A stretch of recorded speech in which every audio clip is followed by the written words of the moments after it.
All right. Well, the South Florida Pete lovers. I got a bitch when you hit record. I have a bitch here that tells me that you're recording me. Oh, okay, perfect. So, guys, South Florida Pete lovers, been in the hiatus for about shit. It's gonna be about what 3 years if we would have waited till maybe January or February. And That so, long? yeah, it's been well. As a matter of fact, the video on the screen behind us was the last time you and I did some videos. That was up in Virginia. I look all fucking crooked, bro. What's the matter with this shit? I know they punched me a lot in jail, but like I move around and everything, my face, my teeth, everything looks crooked. Yeah, I wouldn't worry too much about that right now, other than the fact that we're out of the fucking ice age and we got shit coming for you. And so we figured to, because we're not able to actually get together, we've been all over the place. The pandemic, everything else that you got, that everybody's kind of got going on, kind of held us back. Getting together has really been our way of operation, our mode of operation for the Pete lovers, and doing comparisons or of trying the same thing or different things together, right? And this time, what we want to do is just come out, bring something new, test the waters on this new way of us doing the videos when we can get together, and until we actually get together. And then lastly, just to say that we're still around. The hiatus now with the technology is probably not going to be an issue anymore. And so with that being said, yo, what you got to say over there, big brother? Well, I'm glad to be out. No, actually, I'm not. It's a problem though, because it's a lot easier once you're in. But fuck it, let's take it for what it is. I agree. We've been out for a while. We live far from each other, although we both live in Florida. But it's okay. Technology, it's bringing us closer. Why not do it? So let's just fucking talk about it. Yeah, let's there's a few things we got a big amount of things we haven't done or tasted or uploaded, or we have tasted and we haven't uploaded or done a video. So there's a lot of things, and then there's also things that we want to do, like videos like these right here, where we might have done, let's say, like an Aberlour 12 10 years ago. Is the Aberlour 12 the same 10 years later? Is the consistency of that still the same? And more importantly, what other new stuff can we actually taste? And what does that mean, right? And so anyway, I will start with this. I think I'm going to do one today because we're doing a test run. This is a Glenfiddich 12. For a long time, I haven't been really doing a whole lot with Glenfiddich because I'm a bit disappointed on the product. Once they swapped the malt master many moons ago, it's kind of not been the same. So my brother calls me up the other day and says, yo, you got to try this 12-year-old Glenfiddich. And I say, fuck that. I'm not going to try that. He said, no, you really got to, bro. It's this 12-year-old. It's a special edition. It's a Amontillado cask. What is that in your hand? Cask of Dreams, bro. We had this for like over 12 years. That's a vanilla monster right there, bro. I remember the day we grabbed those things. You remember? We paid for it. It was not a grab and run, though. No, I think those were like somewhere around $80 at the time, if I remember, or somewhere around $99. If I remember correctly. Yeah. So to go back to the story real quickly, so the 12-year-old, he goes, no, you need to grab it as a Montadillo sherry cask finish. I'm like, what the hell is a Montadillo? I heard of Pedro Jimenez. I heard of, obviously we're big sherry fans. But however you want to skin it, I said, well, you know what? Let's do it. Why not? As it turns out, this 43% alcohol by volume is actually pretty fucking good. So anyway, I would just let my brother kind of talk to it while I flavor this or I savor this a little bit. But I can tell you right now that the color is really nice. The nose is excellent. It doesn't smell like that early 12-year-old. It's got more of grit to it, if you want to call it that. But it smells nice and it tastes really nice, and it's definitely got some of that vanilla and toffee notes in the background. I'm gonna retouch a little what you were saying earlier, and this is something that we just started thinking about certain things. You know, I've collected for a lot of years, and then I got to the point that I was like, you know what? Why? Because you know what my kids are gonna do if something happens to me, they're just gonna grab all this shit and they're just gonna sell it. They're gonna sell it when I could just be consuming this. And I don't even know why I was collecting it to begin with, because it's not like I'm gonna sell it either. So I was like, you know, why not? Let's just go ahead and start drinking this. And what you were saying earlier is things such as, like, I don't know how many of you have seen this. We all know Tomatin. You know, this is an 18-year-old. Look how old this bottling is. Look how old this thing is. I'm getting used to this tablet. It's new, so I'm trying to locate the camera. I still don't understand why it look all crooked, but look at the color. And going back to what you were saying is comparing. This is the new bottling for Tomatin, 18-year-old. So these 218, it'll be very interesting to see what the differences are, you know? And these are the kind of things that we're going to start doing now, because there's a difference of probably about a decade from when this was bottled to this one, the new bottling. So these are the things that we're going to try to, you know, start doing more and more, because there's a lot of those here. And since I decided to go ahead and start to open and enjoy all of these, so there's going to be a few of those. So go ahead. Yeah, no, I know. I just wanted to have the space because I'm getting to know this tablet. I don't know what the angle is, the cone of vision for that camera. So there you go. Bro, this now, actually smells something else. Some of you got this. There was a lot of whatchamacallit, publicity with this. I even forgot what it's called. I know I grabbed it when it first came out. It's one of those Glenlivet. Look at this thing. I don't even know how long I've had it for. the Enigma or some shit like that. I don't remember. I'll have to read about it because it's been a while, and it has something to do with there's this Glenlivet website in which you go into, and then you have to be able to crack the code based on nosing and tasting. So we're gonna try the different approach. We're still gonna spit. We're still gonna curse. I'm still gonna fart. He's gonna cock that gun, and I'm gonna pull some sharp knives too. So if you don't like it, you know what you gotta do. Yeah, you know, it's funny because those things are, although we're doing jokingly, it could really go down in the real deal. So, you know, this is just one of the fun parts of like and being intrigued about what are we drinking, what else do we do. But hey, by the way, 48. that right now, wow, that's 48.8. Yes, ma'am. It's a vanilla monster, bro. So now that you're having it now, when was the last time you had that? Probably 8 years ago. It's up to here. I thought that maybe oxidation was gonna maybe impact it. Dude, no, not at all. Not at all. Yeah, it's better now. It's better. That's excellent. So I can tell you that, you know, I've got other stuff too. Like, but typically we do, you know, we'll do mostly, you know, single malts and stuff like that. But brown liquor is the name of the game, really. And so when you start looking around the brown liquor I have that is not single malt, let me tell you, man, there's gonna be some other stuff in there. Some rum, Dominican rum, you know. I got some rum. Buddy of mine just brought me down from what am I saying? From Fiji Island. And give me a second because my battery's about to die.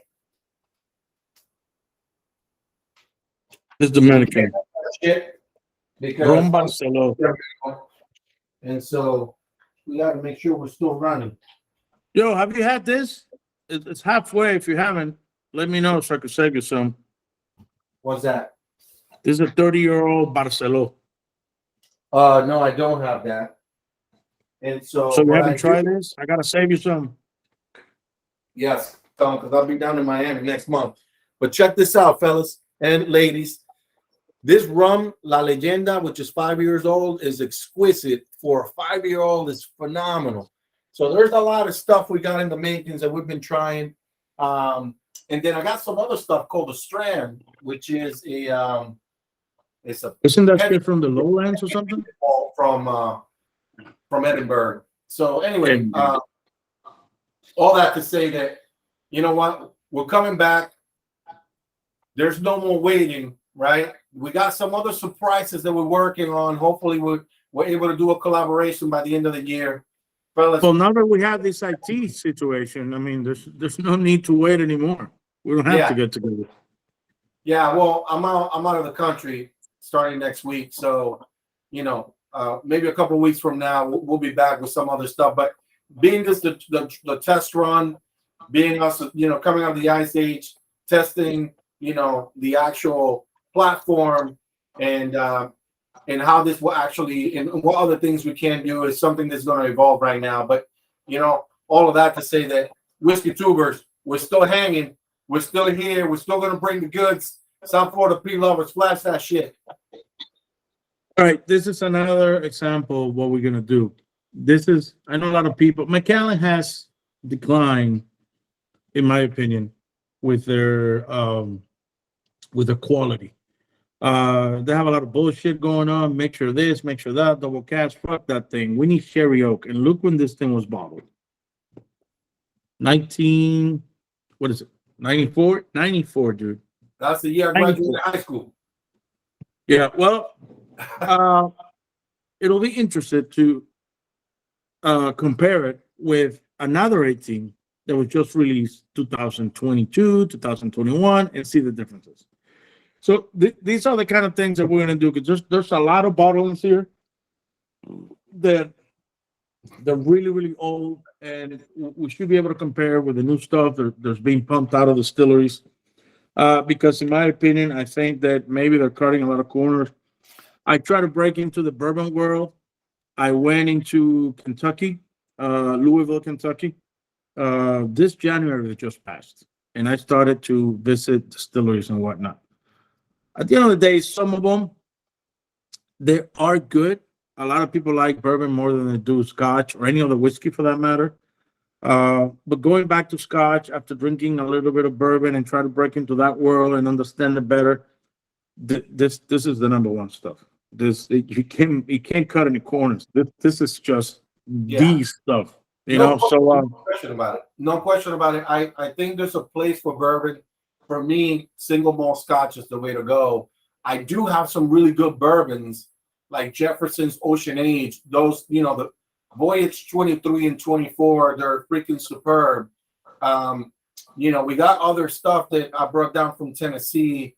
I have a Derringer from what am I saying? From Rabbit Hole that is phenomenal, right? It's Schubert and Pedro Jimenez. I mean, they're just as good, right? Like brown liquor is where it's at, is what I'm saying. And we're gonna do more of that stuff, right? As we get other things into our hands. But outside of that, I mean, I don't have a whole lot of other things other than, you know, hey, Whiskey Tubers, we're here, we're back. We've just been kind of, you know, mellowing out with everything that's been going on with the pandemic. So hit me with an exit, Pete Lover. Well, not quite yet. Let me just inform everyone that we're coming even stronger now. As it turns out, I'm going over to Scotland in March. And I'll be bringing some stuff that doesn't even make it to the US. Maybe sometimes not even Europe. I learned through Barto. I talk to Barto every day. In fact, I was showing him an Octomore, this 113.8 ppm. That a buddy of mine at a liquor store calls me up. He goes, "Hey, I just got that. I only got one. If you want, it's yours." I think he said it was like $280. I said, "Look, I like Pete, but not that much. The Pete that I like is roughly 25, 30, 35 ppms on the Lagavulins or maybe the Lafroigs, or I don't know, maybe Ardbeg. But 113.8 brute. That's just it's too much for my taste. However, going back to the subject that I started talking about Scotland, I will bring. I'm not sure. It's my first time going over there. I'm not quite sure which distillery or distilleries I'm going to be visiting. I'm going to be there for a few days because I got to go some other places too. But my benchmark where I'm starting, my departure, my first visitation will be the Glenlivet. It's one of the closest one as you head over to the Highlands. And then perhaps Avalauer, and there's some other ones. I don't think I'll be visiting McAllen. And of course, there's so many of them that you need a lot of time over there in order for you to visit just a few. But I will visit a few, and I will bring some rare shit. And these are the things that we're gonna be focusing on doing now. Yeah. Rare shit from the past, comparing to the new stuff. Like for instance, you said that you got that one. The someone. Look at that. No, look at that right here. I don't even know what the people answers on this shit, but I can tell you right now, this shit that looks like piss right here from the UK is loaded with peat. It's heavy as shit, and that's something that we're going to be reviewing as well, amongst all the other shit. The peat lovers got right there, your boy Sherry Strands right here. I can tell you right now, is honestly not going to. We're coming back with a vengeance. Looking forward to have a lot of fun. Looking forward to doing a lot of collaborations. Looking forward to doing some cool shit. Anybody that we've either met through influence or anything that we've been able to really wrangle together in here is what we're looking to, pretty much just keep it going, right? Like, I think there's a great deal of good and awesome whiskey tubers out there, just like us, obviously. But I can tell you right now, we just want to enhance the party. We're here to enhance the party. Influence being the key word here. We have a very good close friend to the channel, Barto, for years. He's even sent me stuff from Sweden over here. I even had a video with the stuff that he sent me. And believe me, every time that I'm out there searching for stuff, and if I don't have the answers or I can't really get any literature on as far as maturation or anything at all on the product, I send him a picture. He responds. I trust his instincts. Everything that he had mentioned to me in the past, it's always dead on. So Barto, I'm gonna email you this email. You're part of the family. You're the peat lover guys. What are you doing back there? I don't know, but I gotta get this. I don't know what's going on back here. Either way, it doesn't matter, right? We're part of the Whiskey Tuber family here. We got someone sneaking in the back right there as we're playing some videos live. But at the same time, this is what it's all about, man. Let's have some fun. Let's bring it back. We got some stuff to share, some cool news stories, funny shit, not so much funny shit, and definitely good spirits for sure. I'm trying to spit, but I'm not in the patio, so I gotta hold it. Yeah, I think I'm gonna close this out with just saying that this 12-year-old Montadillo Cherry Cask is fantastic. I think everybody should. $54. I just saw it yesterday. Total Wine, $54, and it's great. At this price point, at this price point, I don't know. I mean, there's not too many at that price point that are just as good. You know what I mean? That everything's so inflated, but at the same time, I think this was a pleasant surprise getting my hands on this for sure. It's for you guys to see that we don't get all the goods in the U.S. For years, looking for these. Years. Well, all my buddies all over the world already had them. Years. They finally made it here. Everyone else has done a video with these or had them for a long time. People I know in Canada, people I know in Sweden, Barto, the closest friend to the channel, anywhere outside the U.S.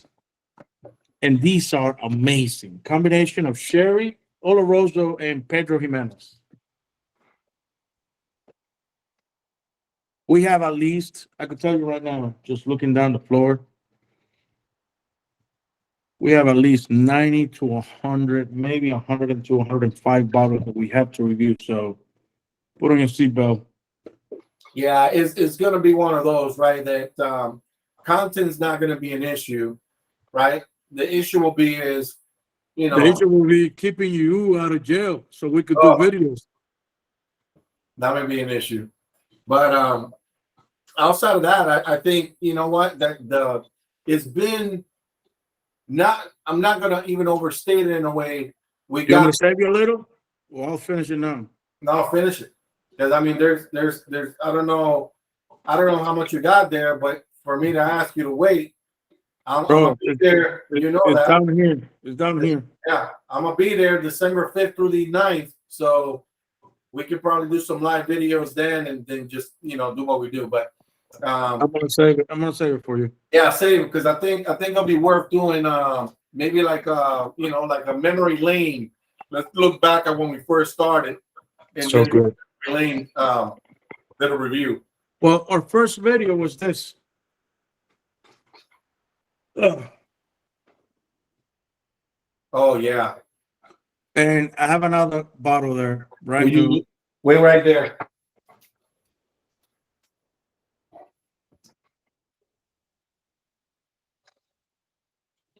You were saying what? This was the what? Yeah, shut the fuck up. That's a 30 right there, bro. And it's actually it's a nice box, right? Like when you first open it up, it's got like all this leather stuff in there. It's got a storybook. This is a really nice one. I don't even know what I did with the bottle. It's gone. Well, yeah, obviously it's not in here. So this is what we mean about going back to the beginning.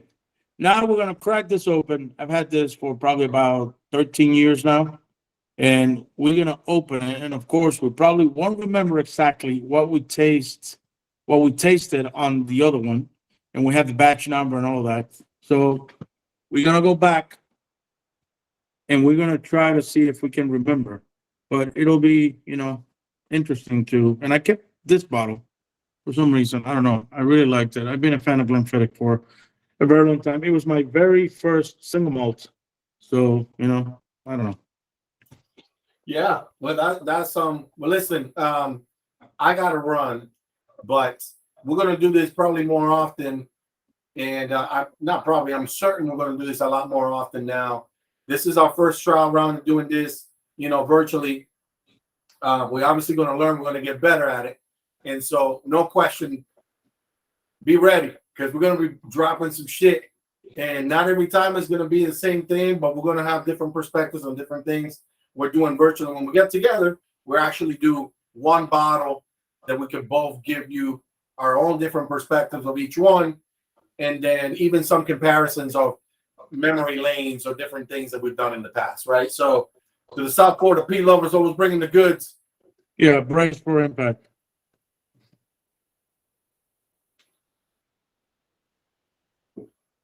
Stop the fucking thing already, did you? Fuck you. I'm stopping it right now, bitch.